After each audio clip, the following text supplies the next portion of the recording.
হচ্ছে না, মানুষ কিভাবে বলতে হয় না ওর একটা অ্যাক্সিডেন্টে এরকম হয়েছে, তাই বলে কদিন থাকবে এই বাড়িতে? তোর বিয়ে হলে চলে যাবে। ও খুব ভালো ছেলে, কিন্তু ও যেন আমার সামনে না আসে।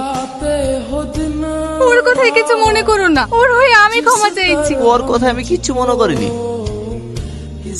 আমার বোনের থুবড়ো আমি প্রথমে দেবো।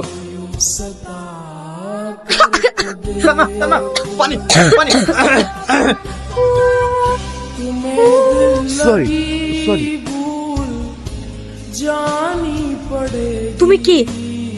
কি হলো, কথা বলছো না যে? বলো তুমি কে? আমি টনির বন্ধু। না, তুমি টনির বন্ধু না, তুমি টনি। তোমার এই কণ্ঠের আওয়াজ সবসময় আমার কানে ভাসে। সত্যি করে বলো না, তুমি আমার সেই টনি? হ্যাঁ, আমি সে টনি। সে তোমার যোগ্য না। কেন যোগ্য না? আমার গোটা বডি আগুনে পুড়ে ছারকার হয়ে গেছে, তাই বলছি তুমি আমার বন্ধুকে বিয়ে করে সুখী হও। না, তোমার যাই হয়ে যাক না কেন, তোমাকে আমি ভালোবাসি, তোমাকে আমি বিয়ে করবো।